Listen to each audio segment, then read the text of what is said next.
Bismillahirrahmanirrahim. Assalamualaikum warahmatullahi wabarakatuh. Waalaikumsalam warahmatullahi wabarakatuh. Alhamdulillahirabbil alamin.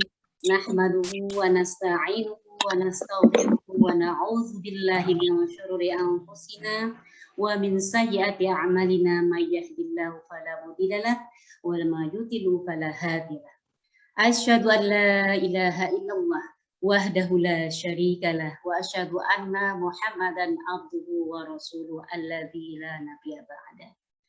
Alhamdulillah, ibu-ibu rahimakumullah yang hadir, yang sangat cantik-cantik di majelis ini. Semoga Allah senantiasa memberikan kepada kita rasa syukur. Rasa syukur kita itu hanya pantas dipanjatkan kepada Allah, karena Dialah Zat yang telah memberikan kita berbagai kenikmatan yang kadang kita luput untuk mensyukurinya. Salawat dan salam semoga senantiasa tercurah kepada junjungan alam Nabi Muhammad Sallallahu Alaihi Wasallam, orang yang paling kita cintai dalam hidup kita, insan yang paling kita harapkan kelak memberikan syafaat darinya, insan yang kita sangat merindukan kelak dalam surganya bersua dengannya, berkumpul dengannya. Dialah Muhammad Sallallahu Alaihi Wasallam. Juga senantiasa tercurah kepada keluarganya, sahabatnya, dan kita pun berharap termasuk yang diberikan keselamatan dan keberkahan sebagai umatnya. Amin ya Rabbal Alamin. Nah, ibu-ibu rahimakumullah, ini adalah kali yang kesekian kita masih Zoom. Insya Allah tidak mengurangi kekhidmatan majelis kita. Karena boleh jadi di daerah Gunung Batu di sini, majelis taklim yang saya isi mungkin ya, yang belum bisa offline. Yang lain sudah berjalan. Sedangkan saya kemana-mana ada yang undang syukuran, ada yang undang ini, undang itu, undang di majelis taklim, belum diizinkan untuk mengisi kajian secara langsung, secara offline. Tapi tidak mengurangi keberkahan dan kekhidmatan kita. Mudah-mudahan wasilahnya dengan majelis ini, buktinya ini tersambung ibu-ibu dari berbagai wilayah. Kalau offline belum tentu juga dari Purworejo bisa hadir ke sini. Bunda Aisyah mau naik kereta api kalau Umi mengadakan pengajian ke sini? Belum tentu ya. Belum lagi harus di antigen ya. Belum lagi harus ini itu. Atau ini juga nih ada yang dari Bogor ya, dari wilayah-wilayah di Bandung. Ini mungkin belum bisa hadir. Tapi inilah ya kondisi yang kadang-kadang kita melihat ada sisi positifnya dari Allah bahwa kita masih bisa bersilah ukhuwah. Ibu-ibu rahimakumullah, bercerita mengangkat topik tentang ukhuwah tentu ini bukan sesuatu hal yang asing. Pasti ibu-ibu itu sering sekali mendengar kata ukhuwah Islamiyah, persaudaraan dalam Islam, persaudaraan yang agung, persaudaraan yang hakiki, cinta karena Allah itu adalah cinta yang sangat agung. Nah, tapi masalahnya begini Bu, kita sering mendengarkan teori bahwa innamal mu'minuna ikhwah, sebagaimana dinyatakan di dalam Quran surat Al-Hujurat ayat 12. Semua mukmin bersaudara, semua muslim bersaudara. Faktanya di dalam kehidupan sehari-hari ini belum bisa diterapkan ternyata. Kenapa? Karena kita kadang-kadang sering dikuasai oleh hawa nafsu. Sehingga persaudaraan itu hambar. Padahal Allah sudah menyatakan bahwa sesama mukmin, sesama muslim itu bersaudara.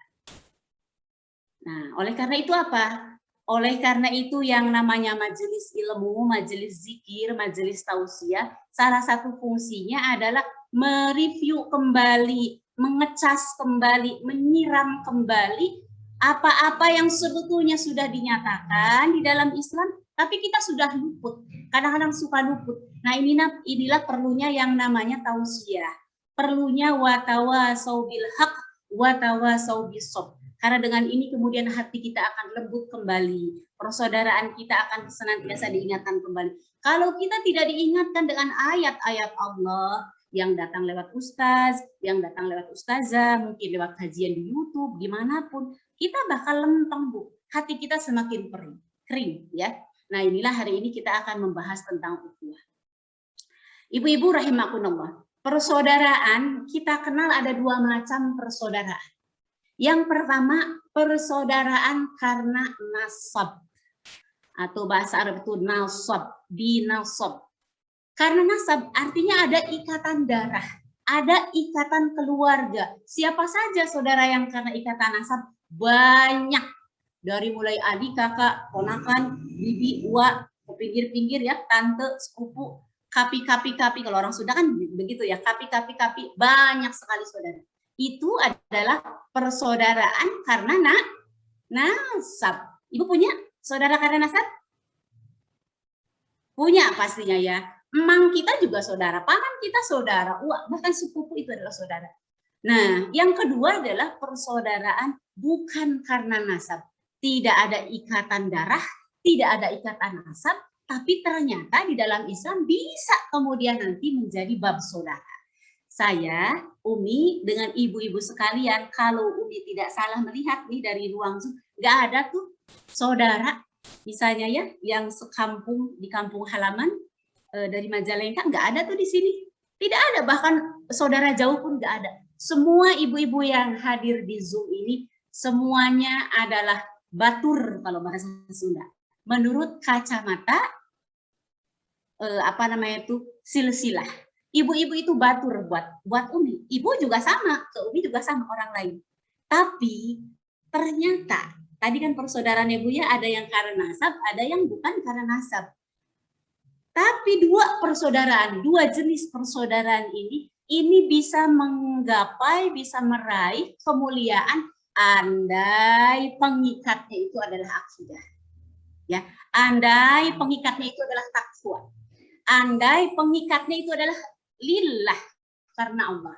Ada orang yang bersaudara nasab, tapi dia jauh secara hati. Ada nggak Bu yang kayak gini? Ada nggak? Kadang ada Bu, ini ya sepupu dengan sepupu nggak bertemu sapa tuh selama seminggu, selama 2 minggu. Ini bukan karena jarak, karena lagi ada masalah. Padahal dia adalah saudara secara nasab. Ada yang dia saudara tapi jauh saudara nasab. Ada yang kemudian tidak bersaudara secara nasab tapi dekat. Nah, tapi dekat, merasa cocok, merasa nyaman. Makanya ulama mengatakan, ini mengutip perkataan ulama, salah satunya adalah Hasan Al-Banna ya, yang mengarang zikir maksurat. Beliau mengatakan bahwa persaudaraan itu adalah terpautnya manusia karena sesuatu yang melatar belakanginya yang ia anggap penting. Nah, jadi terpaut, harus ada terpaut. Makanya kalau ada saudara, walaupun itu senasab, tapi hatinya yang ini kemana, bermusuhan, itu artinya tidak terpaut hatinya, ya, tidak terpaut hatinya. Persaudaraan itu adalah terpautnya hati-hati manusia karena ada yang melatar belakanginya. Jadi kalau kemudian ibu punya saudara karena darah, karena nasab, plus kemudian bagus ketakwaannya, artinya mencintainya itu karena Allah, itu lebih-lebih lagi plus sudah mas saudara karena nasab, ditambah kemudian dibingkai dengan keimanan. Wah, itu klop banget tuh Bu ya. Jadi Masya Allah luar biasa. Tapi jangan khawatir Bu. Ada juga yang ghair nasab, tidak karena nasab, tapi kemudian juga bisa menghantarkan kepada keimanan, kepada persaudaraan yang hakiki. Makanya kenapa di dalam Quran surat Al-Hujurat dikatakan innamal mu'minuna ikhwah. Sesungguhnya sesama mukmin, sesama muslim itu bersaudara. Karena memang walaupun tidak ada ikatan nasab, bisa meraih kemuliaan atau keutamaan persaudaraan itu. Semoga ibu-ibu kita semua yang hadir di Zoom di sini dipersaudarakan oleh Allah lillah, karena Allah. Saya mencintai Bu Tuti. Ya, ini saya mengenal Bu Tuti dari mulai kenalan ya Bu Tuti ya.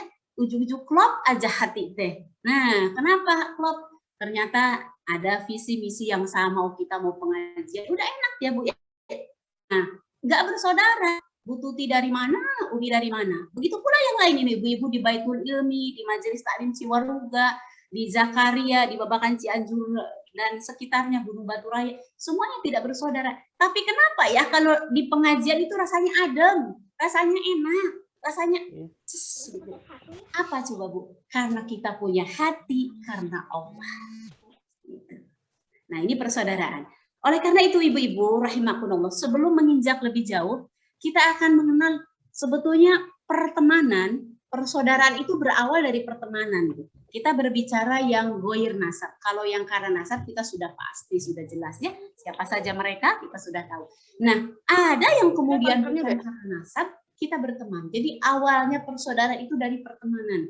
Mungkin di antara ibu-ibu yang sering baca broadcast atau postingan-postingan di WhatsApp, ya di grup WhatsApp, di medsos seperti itu, ada katanya Bu. Nanti coba kita hitung-hitung, kita nanti banyaknya teman yang mana Bu? Kata para ulama, pertemanan itu banyak jenisnya. Ada yang jenisnya itu ta'arufan. Ini sekedar kenal. Ini namanya ta'arufan. Nah ini Ibu lagi kemana Bu? Lagi ke warung, kenalan di warung, nah, tuker handphone, itu baru ta'arufan Bu. Itu namanya baru ta'arufan. Hatinya belum berpaut gitu. Ada juga Bu, tadi satu apa Bu? Ta'arufan. Yang kedua ada juga yang ahamiyatan. Wah, ini dari kata ahmiyah, artinya ada kepentingan. Ada kepentingan bisnis. Ibu sesama pedagang di Ciroyong, atau di mana ini, di Babakan Cianjur, di Gunung Batu. Sesama pedagang berteman, ada WAG-nya, WhatsApp grupnya. Nah itu pertemanan karena ahamiyatan, karena kepentingan bisnis. Hatinya terpaut? Enggak, terpautnya karena duit Bu. Karena latar belakang bisnis. Nah ada juga kemudian pertemanan yang dia karena tarikhan. Apa itu tarikh? Dari kata tarikh ya, pakai kho. Itu artinya punya latar belakang sejarah. Bu, ini wajib kita akui memang ada yang seperti ini. Bahkan bisa jadi kita juga memiliki banyak teman di level-level seperti ini. Contohnya apa? Nih Bu, ada orang Kalimantan, kalau nggak salah di Baitul Ilmi itu ada yang orang Kalimantan. Apa suaminya apa, pokoknya keluarga Kalimantan. Ketemu dengan keluarga Kalimantan di grup pengajian, nggak tahu padahal yang satu Kalimantan Timur, yang satu Kalimantan Barat. Andai kita lihat di peta puluhan bahkan ratusan kilometer. Ketemu di Baitul Ilmi serasa jaraknya itu 1 senti. Wah, asapang Kalimantannya ya Bu ya, sesama orang Kalimantan. Begitu Bu. Lantas kemudian kenalan, mulai dari ngurus makanannya apa, kebiasaannya apa. Nah ini karena apa? Karena tarikan, karena latar belakang, sama latar belakang. Nah ada juga pertemanan itu karena farihan. Ini dari kata fariha, hartosna fariha itu bersenang-senang gembira. Ibu-ibu yang suka botram, Ibu suka botram nggak Bu? Ayo, ini kalau ada yang nggak suka botram, kayaknya suka banget nih. Ya, ibu-ibu yang senang botram, kemarin itu hari Sabtu, hari Minggu, banyak yang rihlah. Mau bilangnya piknik, mau bilangnya rihlah ya, penting piknik nih rihlah ya. Nah ini, ada yang piknik kemana tuh ya Bu ya? Ada yang piknik ke sana kemari sama teman-temannya. Yang botraman, yang rihlah, yang piknikan, itu sekedar farihan, sekedar bersenang-senang, pertemanan karena mencari kesenangan, dalam arti cari semangat ya Bu ya, botram-botram jalan-jalan seperti itu. Boleh nggak kayak gitu? Ya boleh-boleh saja. Itulah yang namanya farihan. Bertemannya itu karena apa? Karena mencari sesama komunitas, mencari gembira lah, kurang lebih begitu. Ibu punya nggak Bu? Grup farihan punya nggak Bu? Saya mah grup farihannya ya grup majelis taklim, ya grup farihan, ya grup ahamiyatan, ya grup segala macam grup, ya orangnya itu saja, nggak masalah. Harus gitu punya semua, enggak. Kita sekarang mau melihat kita banyaknya temannya di mana nih.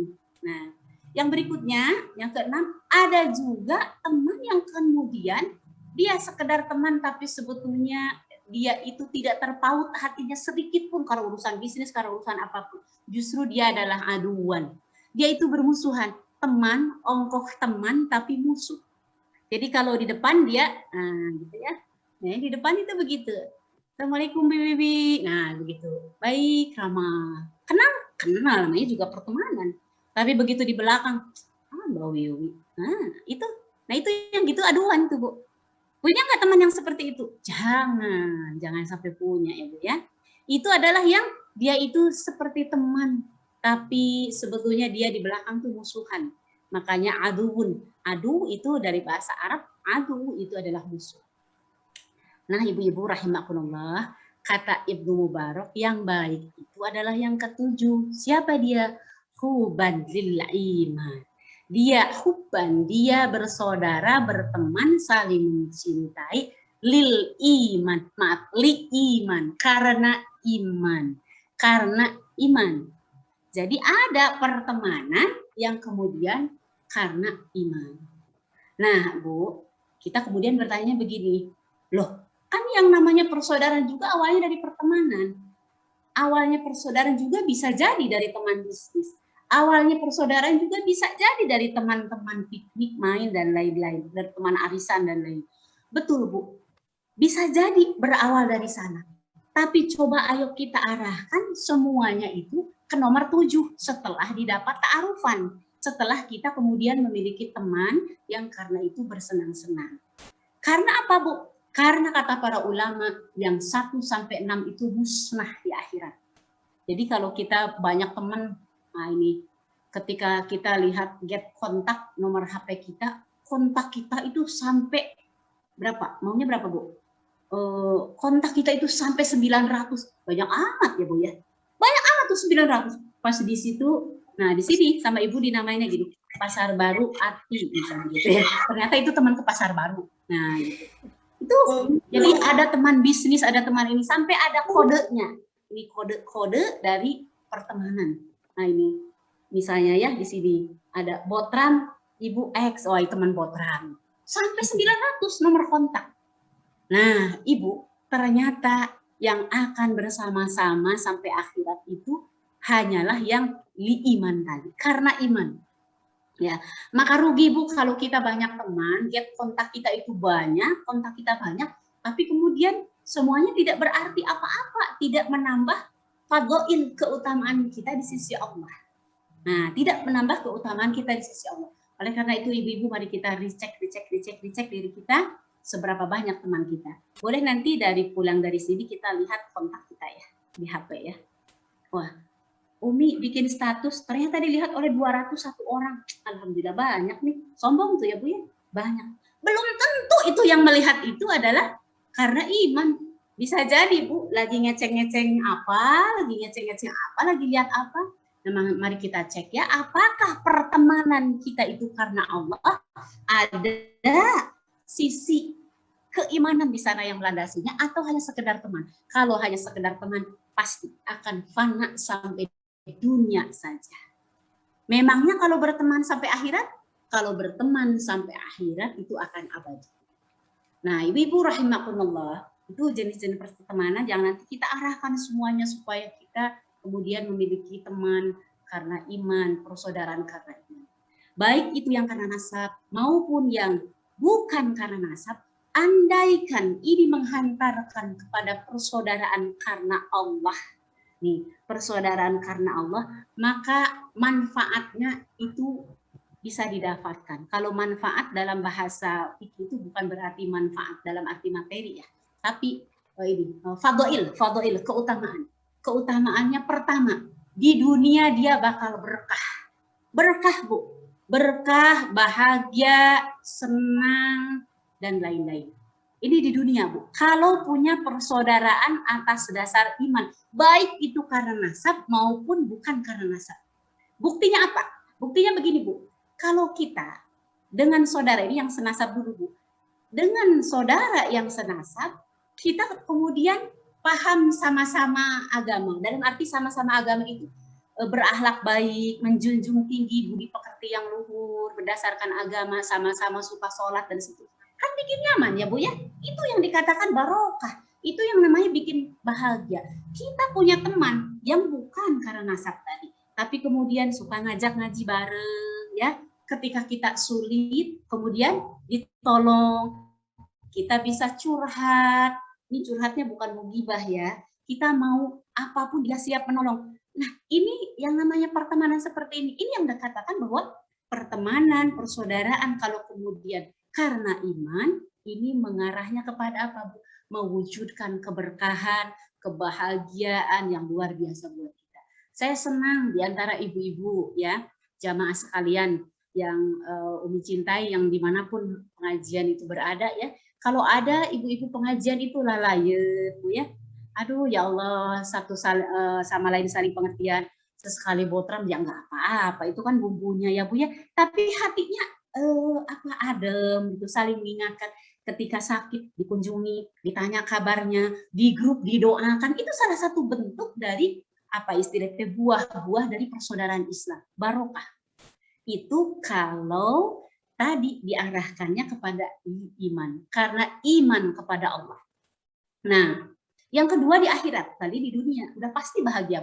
Jadi kalau yang pertama, maaf, kalau persaudaraan karena iman, sudah pasti dia akan barokah, sudah pasti dia akan bikin bahagia. Di akhirat, Bu, orang bersaudara karena iman, ya, orang bersaudara karena iman, mau senasab maupun tidak senasab, dia akan memberikan syafaat. Masya Allah. Kalau kita kenal ya, kita mengenalkan yang namanya syafaat itu dari Rasulullah. Karena memang banyak Rasulullah SAW memberikan syafaat. Teman yang soleh pun, teman yang sama-sama saling mengingatkan kepada Allah, itu juga akan memberikan syafaat. Makanya, ayo nanti kita lihat lagi kontak kita di kontak WhatsApp kita, kontak teman Facebook kita, kontak apapun, coba lihat. Siapa di antaranya yang sehati karena Allah. Nah, itulah sebetulnya yang akan saling menyelamatkan kita di akhirat. Ibu-ibu rahimakumullah, pantas saja ya, Imam Syafi'i, kemudian Ibnu Qayyim al-Jauzi, kemudian Ibnu Mubarak, mengatakan ini yang terkenal, boleh dijadikan quote Ibu ya. Kata Imam Syafi'i, apabila engkau berjalan di dunia, lalu engkau temukan teman yang mengajakmu pada Allah, jangan lepaskan. Sesaat pun, jangan lepaskan. Kenapa? Kata Imam Syafi'i, karena mencarinya lagi susah, sementara melepaskannya mudah. Bu. Kalau ada saudara, ya, sepupu, siapapun, pokoknya saudara senasab, atau bukan senasab, dia mengajak kepada kebaikan, ngajak berteman, ngajak baik-baik, jangan dilepaskan. Nggak mau berteman dengan Teh Ayu mah nggak ada manfaatnya. Padahal Teh Ayu itu kerjanya misalnya postingan. Pas lihat di grup, bosen ceramah di posting dikit-dikit mengingatkan, dikit-dikit mengingatkan, dikit-dikit mengingatkan. Nggak mau di-save deh namanya. Itu udah ada di sini perasaan nggak mau berteman. Padahal dia mengingatkan kepada kebaikan. Itu rugi, Bu. Kenapa rugi? Karena dia adalah apa istilahnya tuh? Barang berharga. Teman soleh itu adalah barang berharga. Nah, ini di akhirat teman kita, saudara kita yang mengajak kepada kebaikan, itulah yang nanti bisa jadi salah satunya adalah sumber penyelamat kita.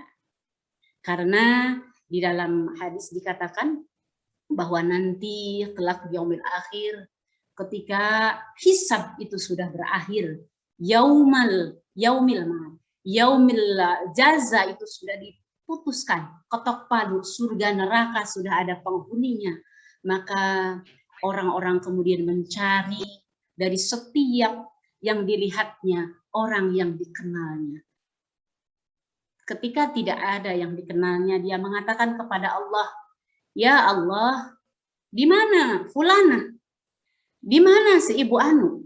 Di mana temanku yang dulu satu Zoom bareng ngaji? Di mana temanku yang dulu sama-sama membaca Yasin? Yang dulu sama-sama zikir maksurat?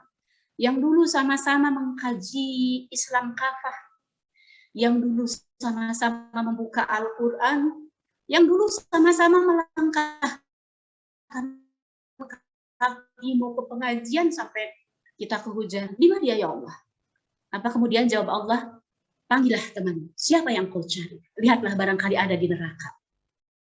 Ketika dilihat, ternyata temannya ada dalam kesusahan. Maka kata Allah, keluarkanlah temanmu yang engkau kehendaki untuk dikeluarkan. Dan masukkanlah bersamamu. Masya Allah. Ini dalam sekali, Bu ya. Dalam sekali. Jadi Ibu bayangkan, Ibu punya teman, ngajak sholat, ngajak ngaji, ngajak menutup aurat, ngajak kebaikan. Kadang-kadang kita sering tersinggung. Padahal nanti boleh jadi mereka lah yang akan jadi penyelamat kita di akhirat. Salah satunya memberikan syafaat, pembelaan kepada kita. Maka ibu-ibu, kalau kita punya teman yang solih, jangan dilepaskan. Jangan dilepaskan. Karena dia bisa jadi menjadi penyelamat kita. Oleh karena itu, ibu-ibu rahimakumullah, seandainya nanti di akhirat nanti ya Bu, siapapun di antara jamaah Zoom nih ada 100 orang. Ada 100 orang. Bisa jadi di antara jamaah Zoom ini ada ahli zikir, ada ahli saum, ada ahli tilawah. Ada orang, ada ibu yang sering senantiasa berbakti kepada suaminya, istri yang solihah, kepada orang tuanya, kepada anak-anaknya. Ada yang kemudian gemar sedekah. Siapapun di antara ibu-ibu semua nih 100 orang punya banyak amal soleh yang itu kemudian menjadi wasilah ibu masuk surga. Lalu tidak ditemukan teman kita di dunia, termasuk Umi. Karena konon katanya yang namanya penceramah, ustazah itu lebih berat sekali hisabnya di sisi Allah. Bahkan ada dalam sebuah hadis sahih, penceramah itu perutnya itu bisa diobrak-abrik, ususnya terburai, wajahnya menjijikan, isi perutnya hancur, sampai orang-orang terheran-heran. Ya Allah, bukankah dia dulu suka ceramah? Bukankah dia suka mengingatkan kami? Kenapa dia seperti itu? Ternyata kata Allah, betul. Dia ketika di dunia jago ngomong, jago bicara, senang memegang mic, dia senang mendakwahi orang lain. Tapi ketahuilah dia hanya sebatas bicara. Amalnya nol. Dia yang dikatakan kabura maqtan indallah an taquluna ma la taf'alun. Dia yang senangnya ngomong-ngomong padahal dia sendiri adalah munafik dengan perkataannya. Bu, jadi jangan dikira kalau yang namanya penceramah itu lebih berat. Ketika dia munafik dengan perkataannya, maka siksanya jauh lebih dahsyat di sisi Allah. Nah, ibu-ibu rahimakumullah, siapapun di antara kita semua yang kita ditakdirkan oleh Allah kelak di yaumil akhir dengan amal soleh kita, kalau ibu-ibu tidak mendapati Umi nanti ya di surga, kemana Umi cari ya? Cari dan ajak masuk surga bersama ibu-ibu semua. Itulah yang namanya persaudaraan karena Islam, persaudaraan karena iman. Maka rugi kalau kita punya teman ngaji tapi kita musuhi. Rugi kalau kita punya teman perjuangan terus kita musuhi. Kita khianati. Rugi kalau kita punya tetangga, karena yang namanya persaudaraan itu kan bisa pertetanggaan. Kita punya tetangga tapi kita sering jahil kepada tetangga. Rugi kita kalau kita kakak, adik, keponakan, siapa lagi, kapi-kapi dan seterusnya, tapi kemudian kita tidak menghargai segala jeripayanya, mendakwahi kita, ngajak kita kepada kebaikan. Ada saudara kita yang ngajak kepada kebaikan, kita tolak karena gengsi. Ada tetangga kita yang ngajak kepada kebaikan, kita tolak karena gengsi. Padahal siapa tahu tangan-tangan mereka lah yang akan membawa kita nanti ke surga. Sekali lagi, kalau pertemanan, persaudaraan itu karena apa? Karena iman, maka di dunia dia akan menjadi sumber keberkahan, kebahagiaan, ya, kebahagiaan, keberkahan. Di akhirat dia akan menjadi syafaat. Umi sangat terharu ya ketika mendengar ceramah Kiai Haji Sahal, pimpinan Ponpes Gontor. Walaupun itu dalam konteksnya kesantrian, tapi bisa kita terapkan Bu dalam pertetanggaan, dalam pertemanan, dalam perjamaahan, begini ya. Ditanya, Ustadz Kiai, kenapa Kiai nggak pernah marah sama santri? Padahal santri itu katanya kalau lagi bandel-bandel itu luar biasa bandel. Apa jawaban Kiai Haji Sahal? Saya berusaha mengendalikan hati untuk tidak membenci orang lain, apalagi santri. Karena siapa tahu tangan-tangan mereka lah yang nanti akan menggusur saya ke surga. Masya Allah. Ini indah sekali, tinggi sekali. Sama kita juga Bu, kepada sesama, kepada tetangga, kepada kerabat, kepada teman pengajian terutama, karena kita lagi membahas pengajian. Jangan sekali-kali kita punya hasad, punya benci, punya perasaan yang tidak baik, karena siapa tahu mereka lah yang akan membawa kita ke surga. Makanya kalau seorang guru ngaji, guru sekolah, guru siapapun, kalau ada muridnya yang macam-macam, sabaran aja Bu, sabaran. Ya, sekarang lagi rada nakal, sekarang dia lagi gitu, padahal nanti besok lusa ketika jadi orang soleh, ketika nanti kesolehannya sudah kembali lagi, mereka lah yang akan menyelamatkan kita. Nah Ibu, itu kalau persaudaraannya karena apa Bu tadi? Karena iman. Nah sekarang bagaimana kalau kemudian ada pertemanan, pertetanggaan, persahabatan dan seterusnya, koyak, artinya cerai, pisah, nggak enak, nggak nyaman, bermusuhan, berselisih dan seterusnya. Apa yang didapat? Kalau tadi kan berkah, bahagia, di akhirat jadi syafaat.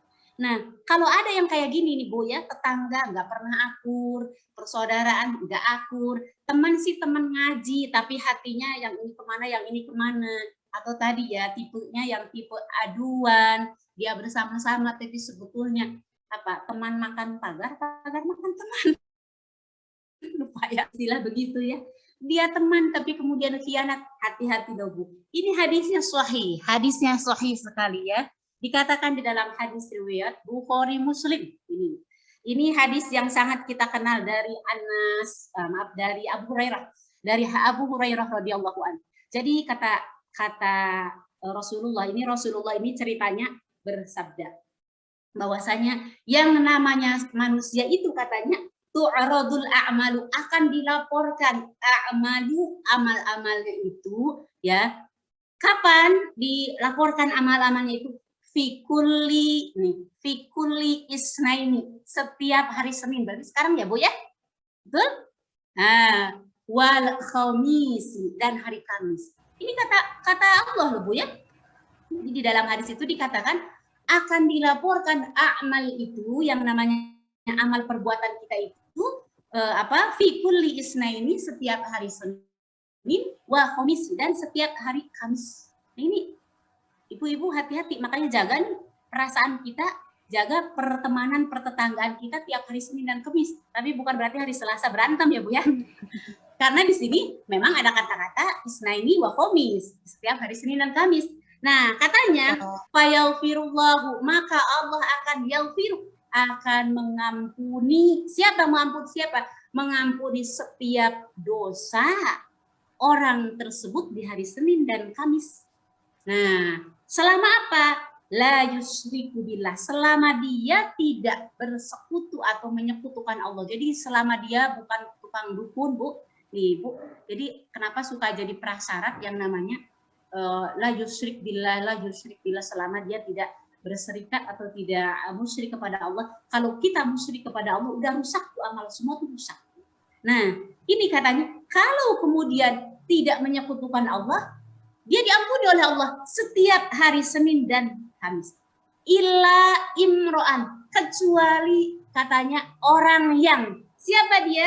Kanat bainahu wa bain, orang yang antara dia wa baina akhihi, dengan saudaranya. Saudaranya ini maknanya banyak ya Bu. Ada saudaranya nasab, ada saudaranya sesama muslim.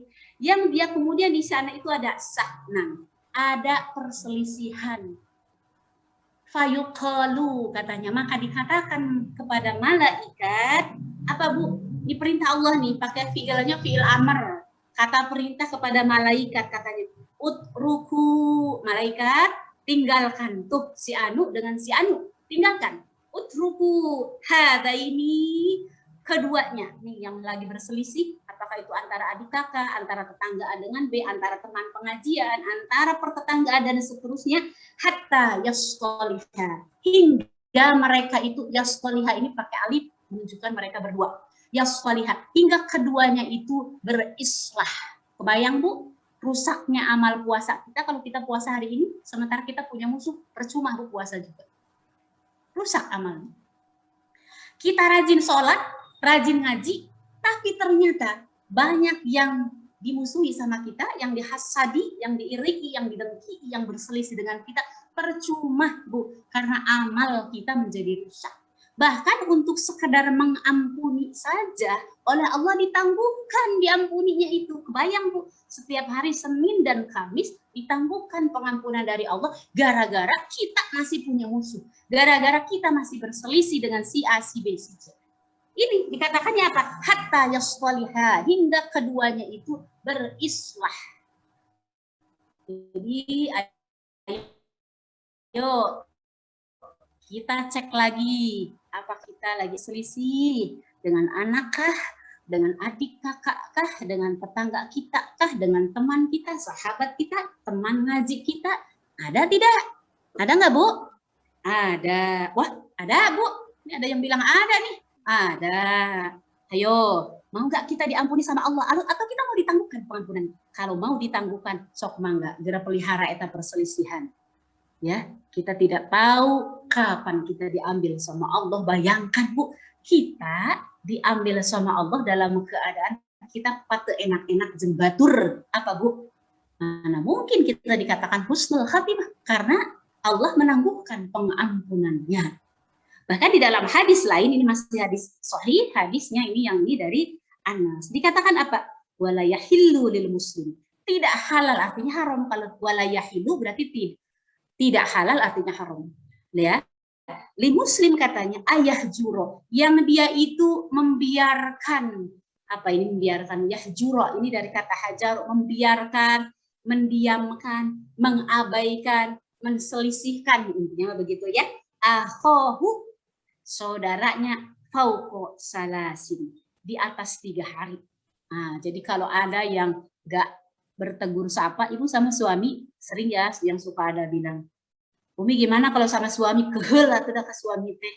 Tapi ente sih ada ngalawan nang cicing we teh ditanya-tanya. Pokoknya suami nanya, suami mau berangkat kerja, mau makan disuguhan. Datang dari kantor, datang dari pabrik, datang dari kerja, disuguhan. Dan ya Ali masihan budik, nah, enggak mau bertegur sapa. Di atas tempat tidur diam, we Bu. Pokoknya dia mengabdi, dia melayani suami, tapi nggak mau ngomong, saking keselnya. Hati-hati Bu. Berarti di situ apa Bu? Apa Bu mananya? Yahjuro akhi.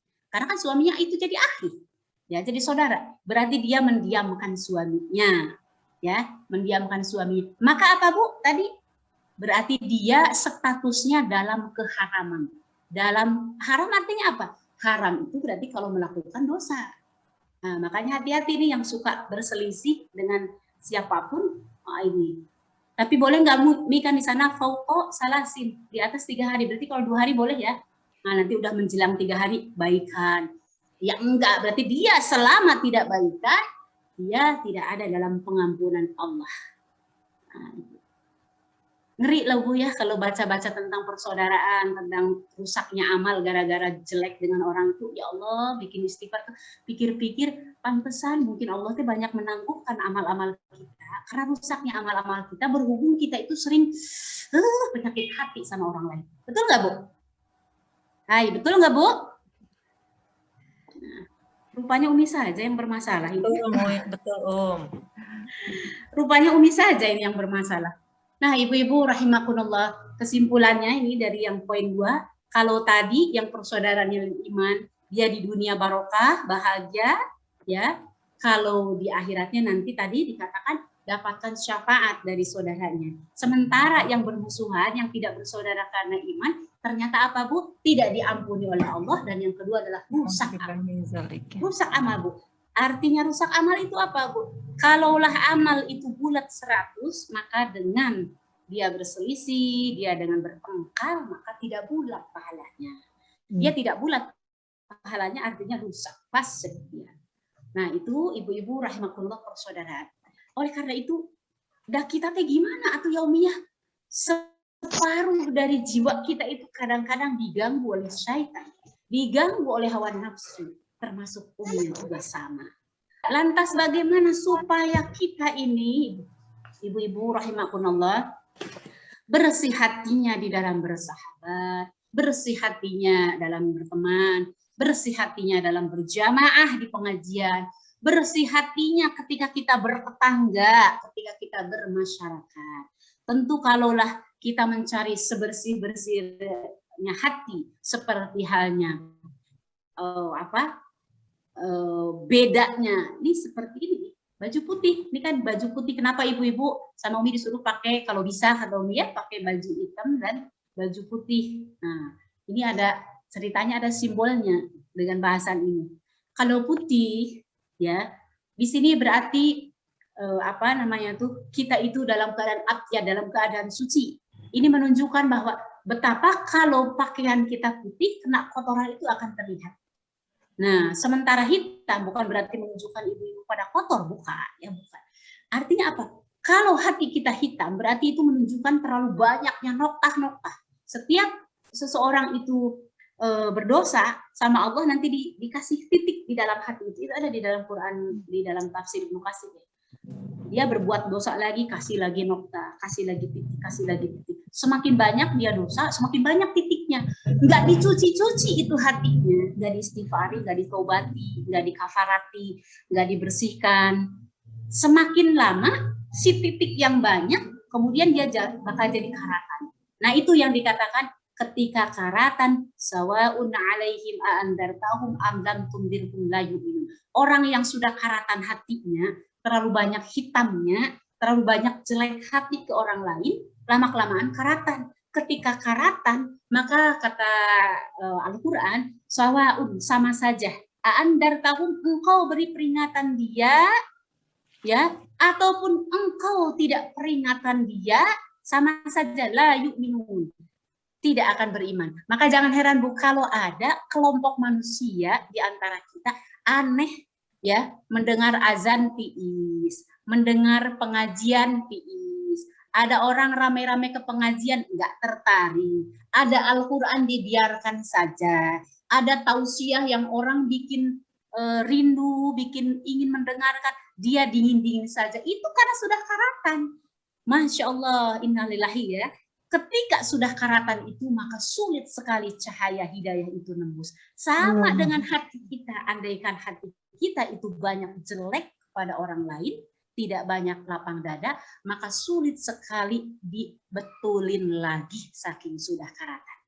Nah, ini poin yang terakhir yang akan kita bahas. Masih ada waktu ya, udah ada ngebut ya. Lantas bagaimana supaya kita itu kemudian ingin mewujudkan pertemanan, pertetanggaan, persahabatan, kejamaah itu yang iman tadi. Dikarenakan iman. Nah, yang pertama Bu, ini Umi juga mengutip resep dari kitab, kalau Ibu punya kitabnya ya, kalau di pesantren ada kitab namanya Nasaihul Ibad, karangan Imam Nawawi, Al-Bintani ya, orang Banten. Al-Bintani ini kalau di pesantren salah satu kitab yang wajib di antara 12 kitab ya. Nah, itu di sana itu ada Bu caranya. Nah, kita laksanakan bareng-bareng ya, karena Umi juga sama sedang belajar. Yang pertama, luruskan niat.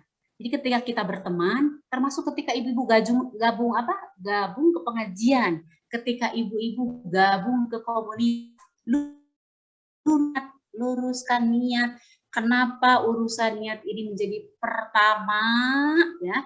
Kalau Imam Nawawi mengatakan bahwa urusan niat ini adalah yang pokok, yang paling pangkal, karena kalau amal itu dia akan dihisab, dia akan istilahnya itu diputuskan apakah ini baik buruk, itu berdasarkan niat ya, berdasarkan niat. Luruskan niat bahwa niat berteman itu karena apa. Makanya kalau tadi ada pertemanan, nah, saya gabung deh ke majelis taklim. Biar apa? Biar banyak teman. Nah, itu tujuannya salah Bu, ayo luruskan. Saya bertetangga dengan si A, saya berteman dengan si A, karena saya pingin, nah dia kan orang tenar nih, wah dia mah banyak channelnya, wah dia mah nanti suka ngajak jalan-jalan, wah dia mah sering naktir, digabung dia deketin teman itu, karena tadi latar belakangnya seperti itu, hati-hati. Nah, sementara tadi kata Imam Nawawi apa? Innamal a'malu binniyat. Ini hadis ya, hadis yang kemudian diungkapkan oleh Imam Nawawi. Jadi segala sesuatu itu dihitung karena niatnya. Kalau kita niat itu karena ingin mencari materi, bisa jadi, sekali lagi, bisa jadi materinya mah dapat, Bu. Ya, Ibu gabung ke komunitas, biar bisa jualan, biar nanti bisa ikut ke sana kemari, biar bisa jadi didapat, Bu, itu. Tapi dia nol pahala di sisi Allah. Sementara kalau orang berteman karena niat karena Allah, niatnya karena lillah, mencari ridho Allah, karena diperintahkan oleh Allah berteman, bersaudara karena Islam, karena iman, maka dia akan mencari atau akan mendapatkan pahala dari sisi Allah. Sekali lagi mari kita luruskannya, terutama kalau yang namanya ibu-ibu majelis taklim nih, luruskan, berteman, bertetangga, menyayangi orang lain, mencintai orang lain, bersaudara dengan orang lain, lillah, karena apa? Karena Allah. Memangnya kalau bukan karena Allah gimana? Hati-hati. Cirinya dia yang tidak karena Allah, salah satunya kalau kata Imam Al-Ghazali, lihat saja. Ketika kepentingannya tidak tercapai, dia akan kecewa. Nah, kenapa Bu? Karena berangkat dari niat yang salah. Sehingga ketika kemudian tidak didapat tujuannya, maka dia akan kecewa. Hari sugantenya ada ditraktir. Geningan pas abdi masuk ke komunitas eta mah boro-boro, can pernah naktir juga, itu kecewa Bu dia. Kenapa Bu? Karena awalnya niatnya bukan karena Allah. Nah, sudah merugi, dah emang gak ditraktir ya Bu ya. Yang kedua di sisi Allah dia tidak dapat pahala. Nah, yang kedua Bu, ini mah benar-benar nih lagi ngenasehatan, lagi nyubitin Umi nih ya. Yang kedua adalah kenali dan hargai setiap karakter orang lain yang ada di sekitar kita. Tidak semua orang itu Bu bisa seperti kita atau sesuai dengan pandangan kita. Betul nggak Bu? Ini mah benar-benar Bu ilmu hati banget ya. Jadi ini ilmu hati banget. Tidak semua orang itu bisa seperti apa yang kita inginkan. Kan begini Bu bahasa ini, kadang-kadang Umi juga seletu. Nah, dicek urang mah. Bu, ketika ada bahasa, cek urang mah gitu ya. Itu berarti apa? Dia menginginkan orang lain itu seperti saya. Seperti saya dong, yang pengertian, yang nggak bisa Bu. Ada orang itu dengan berbagai karakter. Karakter ya Bu ya.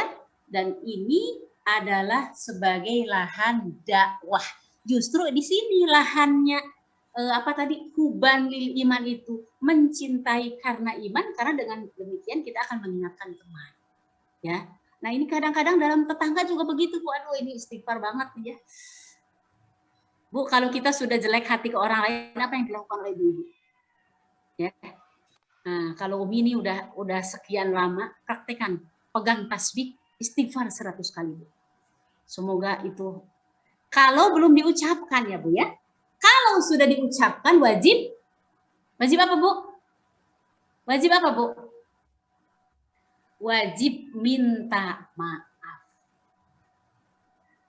Kalau masih di dalam hati, istighfar. Istighfarnya enggak cukup 1 kali. Kenapa istighfarnya tidak cukup 1 kali? Karena istighfar yang pertama bisa jadi ibu itu masih lalai. Tapi kalau ibu istighfar berapa kali, insya Allah mudah-mudahan tadinya yang sudah ada titik hitam dalam hati kita, Allah langsung dihapus lagi. Ini Ibu mengenali banyaknya perbedaan karakter, latar belakang dan seterusnya. Termasuk dalam masalah pengajian ya, ini ibu-ibu yang Umi sayangi, Umi cintai. Ada orang yang di sini ngajinya dikerasin, sholawatnya dikerasin. Ada yang ngajinya dikecilin, ada yang sholawatnya dikecilin, ada yang zikirnya dizaharkan. Subhanallah, subhanallah, subhanallah, subhanallah, subhanallah. Ini ibadah sholat nih ya di masjid. Ada bahkan yang pakai tarekat. Nah, taruhlah misalnya Umi ambil tarekat Naqsabandiyah. Ya, Ibu ya, ini agar kita menjadi luas wawasan. La ilaha illallah, la ilaha. Jangan heran Bu, karena itu ada tarekat-tarekat seperti itu. Ada yang kemudian diam saja. Diam, zikirnya diam. Terus dalam hati teh, ini teh pada ngaji enggak sih? Nah, bid'ah. Itu main-main bid'ah wae tabunya. Yang zikirnya dikerasin bid'ah, sholawatnya dikerasin bid'ah. Nah, main bid'ah. Dia kurang luas wawasannya. Dia tidak mengetahui bahwa dalam Islam itu ada perbedaan-perbedaan yang namanya furu'iyah, yang namanya cabang. Lantas kemudian dia menghendaki orang lain itu sama dengan dia, gitu. Sama dengan dia. Hati-hati. Disinilah maka tadi kalau dikatakan orang itu semakin luas mengenali perbedaan, semakin luas pengetahuan, semakin dia bijak ketika melihat perbedaan. Sama dengan karakter Ogi. Nah, yang ini si ini mah orangnya kalau ada yang nggak suka tuh langsung. Nah, bagi yang nggak biasa itu bikin kalau alah, spot jantung sama Bu Tuti saya langsung dimarahin. Gitu ya. Misal begitu sama Bu Tuti. Padahal Bu Tuti itu hanya sekedar setelah itu enggak ada. Adalah karakter seseorang yang dia ketika diomongin itu sampai ke bawah-bawah. Begitu pulang teh ya Bu ya. Bisa jadi orang yang ngomonginnya mah sudah easy going, sudah cuek aja gitu ya Bu ya. Tapi kemudian kitanya ke bawah-bawah lagi sholat mikirin murubut deh Cipanong teh ya Bu ya. Mau tidur pikirin lagi, nangis lagi. Nah, kayak begitu. Karena kita tidak mengenal, tidak mengapresiasi berbagai perbedaan. Nah, sehingga yang namanya saling memaklumi, saling menghargai, saling menghormati, terlebih karena kita ini adalah ibu-ibu pengajian, maka itu harus dikedepankan. Itu nomor 2 ya Bu ya, mengenal banyaknya perbedaan karakter. Sama kalau kita punya anak lebih dari 1 Bu ya, ini yang satu begini, kalau bahasa Sunda itu, yang ini harus diperlakukannya kayak gimana nih, merayunya harus kayak gimana, beda dengan anak sulung. Anak sulung itu dikasih pengertiannya bla bla bla bla bla, clear langsung, nah to the point, paham, nggak tersinggung. Misal, kalau anak kedua harus dirayu dulu, harus kita tuh kayak main-main dulu, ini beda-beda. Disinilah yang namanya seninya kita berteman, seninya kita bersahabat, seninya kita berjamaah. Nah, tapi kembalikan tadi Bu, saking kita menginginkan fadhil, keutamaan di sisi Allah, sehingga kita kemudian mengedepankan yang namanya saling menghargai perbedaan, ya. Tapi bukan berarti untuk kemudian tidak diingatkan. Nah, yang ketiga, Ibu, ini udah berbeda nih, karakter sudah berbeda, kebiasaan sudah berbeda. Maka yang ketiga itu adalah lapang dada. Ini paling sulit banget sebetulnya ya Bu ya. Benar-benar paling sulit sekali yang namanya lapang dada. Kapan kita mengedepankan lapang dada? Ketika kita dikritik, ketika kita dikasih masukan, ketika kita diluruskan. Bu, yang namanya manusia itu, Umi dari tadi ngelihat jamnya. Yang namanya manusia itu punya yang namanya ghorizah bako. Jadi ghorizah bako itu naluri kasinggungan, istilahnya begitu ya. Jadi wajar Bu, kalau ada yang marahin ibu-ibu lempeng aja, ibu ada yang nyubit ibu, ada yang mukul ibu, ada yang nyakitin ibu teh sabar, itu nggak normal Bu, itu nggak normal, sabar. Ada yang nyakitin ibu, ngezoliman ibu, ada yang segala macam ke ibu, terus kemudian ibu diam saja. Nah itu sebetulnya nggak normal, karena pada dasarnya manusia itu punya ghorizah bako. Ghorizah bako itu apa? Ghorizah bako itu adalah ketika disentil, ketika disentil, disentuh, dicubit, nah egoismenya dia kemudian bangkit. Nah itu wajar. Tapi karena hubalnya itu iman, mencintai itu karena Allah, nah itu tidak kemudian lantas naik Bu emosi itu, lapang dada, di apa istilahnya tuh, disaring dulu. Ketika nih ada yang ngomongin jelek, yang menghasut, datang berita yang buruk terhadap kita, kan kalau kita mah piraku, oh pantesan, kan begitu. Nah ini itu kalau ada kata-kata seperti itu yang ngahaminan bahasa Sunda itu tandanya bahwa kita itu tidak bisa menelan permasalahan dengan bijak. Jadi kalau ada yang laporin sama kita, ada yang ngaduin sama kita, ada mendengar berita dari kiri kanan, terus kita kemudian lantas ditelan mentah-mentah begitu saja, itu tandanya kita itu sebetulnya belum memiliki karakter lapang dada.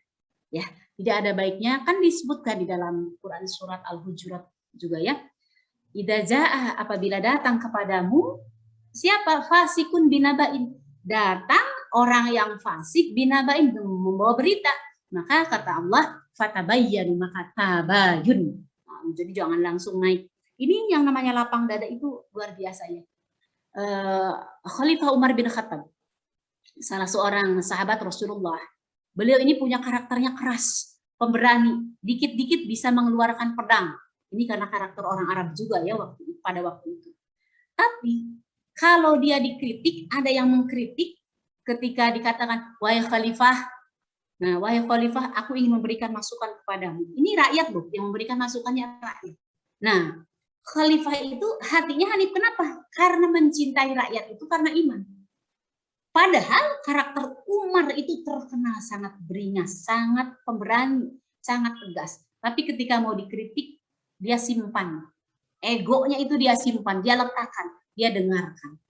Ya, makanya sering sekali mengatakan ketika dikritik itu mengatakan sadaqta, engkau benar wahai rakyatku gitu ya. Nah, ini memang sulit sekali, gampang-gampang sulit nih menerapkannya ya. Tapi sekali lagi kita ada ibu-ibu yang sering hinggapi hawa nafsu, sehingga pengingat itu harus senantiasa diinginkan ya.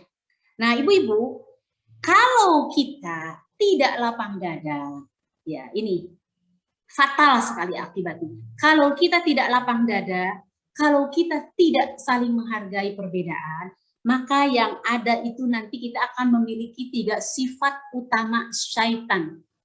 3 sifat utama setan. Kalau kita tidak lapang dada, ya, tidak mau dikritik, tidak mau memberikan masukan, tidak menghargai karakter. Yang pertama adalah apa? Yang pertama adalah muncul sifat iri dengki. Nah, ini udah aja, pokoknya kalau hati sudah dimasuki iri dengki itu bakal sengsara. Jadi sengsaranya dibuat sendiri. Orang lain nggak mikirin, dia akan mikirin. Iri dengki ini sifat yang sangat jelek sekali. Ini adalah bagian dari sifat min amalis syaitan. Salah satu sifat dari syaitan. Yang kedua, Bu, apa Bu? Ibu-ibu bakal atel ngagibah. So, Bu, kalau ibu tidak bisa memelihara ini hati, maka kemudian nanti akan atel ngagibah. Kenapa Bu dikatakan atel ngagibah? Kita itu ketika disudutkan itu atel. Karena kita kurang ngaji, kurang akhlak, kurang pendidikannya. Nah, nanti kita ke teman, ke tetangga misalnya. Bu Adek, ayah perlulah Umi. Ada apa? Pokoknya ayah gosip. Gosipnya teh panas banget. Semalaman Umi sampai nggak bisa tidur. Tah eta nu kitu teh tos ngahajakeun bade ngagibah, Bu.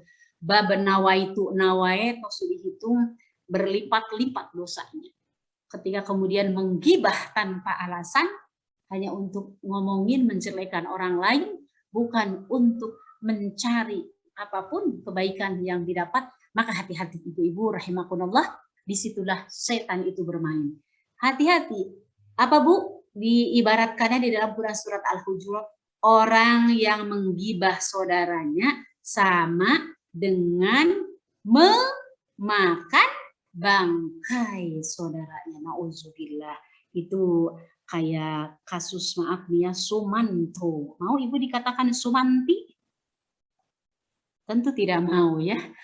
Tidak mau Bu, ada yang namanya tuh memakan daging manusia, tentu tidak mau. Nah, yang ketiga Bu, ini masih teman setannya sendiri. Apa itu? Yang ketiga adalah dia akan melakukan opini buruk sampai berujung fitnah. Hati-hati. Dari kayak begini Bu bisa ke fitnah, ya, bisa ke opini buruk, bisa ke namimah, mengadu domba. Dari sini dia dengar omongan ini, ke temannya dia bilang ini, iya namina kami bahasa Sunda, ini maaf yang bukan orang Sunda. Bahasanya apa? Maradukeun. Namimah itu adalah seburuk-buruk perbuatan dan dia termasuk min amalis syaitan. mengadu domba dua orang yang bersaudara, apakah itu tetangga, apakah itu teman, apakah itu dua jamaah, apakah itu antara guru dengan murid, apakah itu pertetanggaan, pokoknya yang suka ngadu domba, nanti dia tempatnya di neraka yang paling bawah dengan siksa yang amat pedih, karena dia sudah mengadu domba. Bahkan beberapa ulama mengkategorikannya sebagai dosa besar. Kenapa dikatakan dosa besar? Kata para ulama, sebab namimah yang dilakukannya, adu domba yang dilakukannya, telah memutuskan silah ukhuwah, telah memutuskan silaturahim. Nauzubillah kalau kita menyebab itu termasuk dosa yang sangat besar, kita memutuskan silaturahim orang lain karena kita yang mengadu domba. Nah, yang terakhir Bu, yang terakhir tadi harus bisa lapang dada. Yang pertama tadi kan niat karena Allah, kita harus bisa menghargai perbedaan latar belakang, karakter dan seterusnya, kemudian bisa lapang dada ya, tidak mudah tersinggung di dalam menerima masukan dan seterusnya. Nah, yang terakhir adalah apa? Ini kuncinya. Andai betul, ini andai betul ya Bu ya, andai betul ya ada yang menzolimi kita, andai betul ada yang menyakiti kita, ini andai betul. Kenapa dikatakan andai betul? Karena kita kadang-kadang subjektif. Kata kita dia zolim sama kita, belum tentu faktanya mah ya dia zolim, dia aja itu yang baperan, dia yang kemudian merasa tersakiti, belum tentu bahwa mah anu lepate urang ya. Nah makanya di sini andai betul kita menjadi objek dari kezoliman orang lain, andai betul kita kemudian tersakiti dengan orang lain, andai betul kita berselisih itu yang mengawalinya dia bukan kita, maka yang kelima ini, jadilah pribadi yang pemaaf. Kata Rasulullah, paling mudah, paling enteng, paling ringan hisabnya orang yang pemaaf. Kenapa Bu? Karena dengan pemaaf dia hapuskan beban-beban urusan-urusan dengan orang lain. Kebayang Bu kalau tidak menjadi pemaaf. Ada yang berkata, Umi gimana ya caranya menjadi pemaaf? Tidak, kadang-kadang aduh itu susah banget memaafkan. Nah, sebetulnya tidak ada rumus, intinya tidak ada yang tidak dimaafkan. Harusnya dia bisa memaafkan. Tapi ingat, nanti beda dengan ingat. Ketika dia ingat saja, maka tadi apa Bu rumusnya? Ambil tasbih, istighfar 100 kali. Jadi kalau hati kita masih mumet aja sama seseorang, maka istighfar. Setelah memaafkan istighfar ya. Kalau Umi ditambah Bu, rumusnya itu 1 kali, ini berusaha diamalkan selama beberapa tahun terakhir ini. Kalau kita merasa nggak enak sama seseorang, maka selipkan dia dalam doa kita ketika tahajud. Jadi bayangkan, ini adalah akhlak Rasulullah. Rasulullah itu senantiasa mendoakan orang yang buruk sama Rasulullah. Andai betul ya Bu ya, andai betul. Jadi misalnya begini, ya Allah, ini hati tidak bisa dihilangkan. Rasa kecewa, rasa bla bla bla. Tapi ya Allah, sungguh hamba-Mu ini ingin menjadi pemaaf. Lantas kita doakan, ya Allah, berkahilah usianya, datangkanlah rizkinya, sakinahkan, mawadahkan, warahmahkan keluarganya, bukakan pintu rizki-rizkinya. Kalau ada yang bertanya, ya ampun, yang jelek didoakan begitu, enak banget. Justru itu adalah sedekah doa terbaik dari orang yang pemaaf. Paham Bu? Ya, jadi kita mendoakan orang yang buruk terhadap kita, andai kita ada dalam posisi yang itu, coba diamalkan, yakin Bu, sangat cepat kita menjadi pemaaf. Kenapa? Karena kita mendoakan, atau nanti dikabulkan dia tambah enak dong. Astagfirullahaladzim, Ibu masih berpikir seperti itu yang namanya yang kita inginkan. Kita menginginkan kebaikan untuk orang lain. Betul Bu? Betul. Ini waktunya karena ada tanya jawab 1 pertanyaan 2 pertanyaan ya.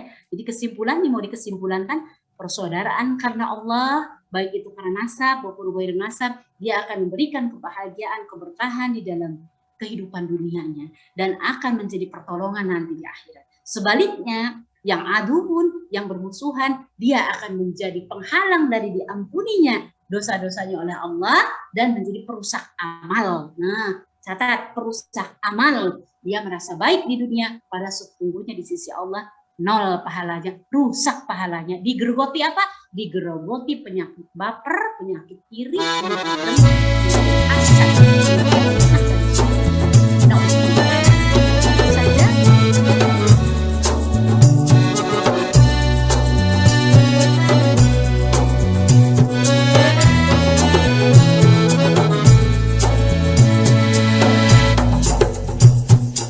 Assalamualaikum. Apa kabar saudaraku sekalian? Daku mendoakan kamu selamat sejahtera. Assalamualaikum. Dari hati yang ikhlas kami mengharapkan agar sekalian insan telah mendapat